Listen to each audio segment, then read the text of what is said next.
के लिए अल्लाह तबारक व तआला अपने वलियों को भेजता है जो तलवारों से नहीं बल्कि चश्मो बसीरत से तस्लीम करते नजर आते हैं और दुनिया वालों को राह रास्ता दिखलाते हैं।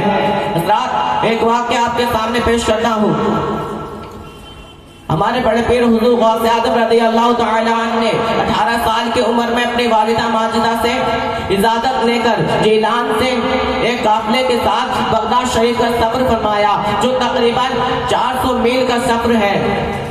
हज़रात, जब इमदान से काफिला आगे बढ़ा तो डाकुओं ने हमला कर दिया और सारा माल और असबाब लूट लिया। हमारे बड़े पीर हुजूर गौसे आज़म रज़ी अल्लाह तआला अन्हु एक तरफ खड़े हैं और सारा माजरा देख रहे हैं। एक डाकू आपके पास आया और कहा कि लड़के बताओ कि तुम्हारे पास क्या है। आपने कहा मेरे पास 40 अशर्फियां है, 40 दीनार है।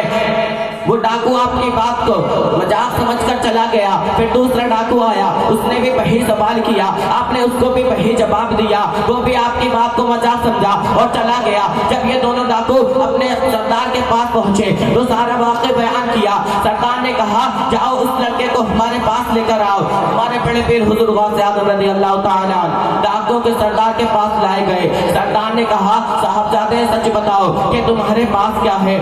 आपने कहा मैंने पहले ही आपके दोनों साथियों को बता दिया है कि मेरे पास 40 अशर्फियां है। सरदार ने कहा कहाँ है। आपने कहा मेरी गठरी के बगल में सिले हुए हैं। सरदार ने हुक्म दिया गठरी चाक की जाए। आपकी गठरी मुबारक को चाक कर दिया गया तो देखा कि उसके अंदर 40 अशर्फियां निकली। डाकू और उनका सरदार आपकी इस सदाकत को देखकर हैरान रह गया और बोला कि लड़के तुम तो अच्छी तरह से जानते हो कि हम लोग जहसन हैं, तुम्हारा माल तो बहुत अच्छी तरह से पोशीदा और महफूज था, लेकिन तुमने क्यों बता दिया, इसको जाहिर क्यों कर दिया।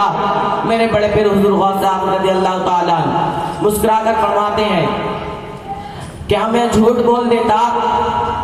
तुमने जो पूछा और मैंने सच बता दिया। मेरी वालिदा माजिदा ने चलते वक्त मुझसे ये अहद लिया था कि बेटा कैसे भी हालत आ जाए, कैसा भी वक्त आ जाए, मगर कभी झूठ नहीं बोलना, हर हाल में सच बोलना। अब बताओ क्या मैं तुम लोगों से डरकर और दीनार के लिए अपनी माँ से किए हुए अहद व पैमान को तोड़ दूं, अपनी माँ की वसीयत को भूल जाऊं, अपनी माँ को, अपनी प्यारी सी माँ को नाराज कर दूं। ऐ सरदार सुन ले, ऐ सरदार सुन ले, दीनार तो दे सकता हूँ लेकिन माँ की बात नहीं, खुद तो लुट सकता हूँ लेकिन माँ की वसीयत को नहीं लुटा सकता। माँ का हुक्म था कि बेटा सच बोलना और मैंने आपको सच सच बता दिया। इसलिए क्या खूब फरमाते हैं आला हज़रत इमाम अहमद रज़ा गौसे आज़म इमामतों का बन्नों का, गौसे आज़म इमामतों का बन्नों का, जलवाए शान कुदरत पे लाखों सलाम, जलवाए शान कुदरत पे लाखों सलाम। हज़रात, हमारे बड़े पीर हुजूर गौसे आज़म की सच्ची और अच्छी बात का उस सरदार पर ऐसा असर हुआ कि उसके आंखों से आंसू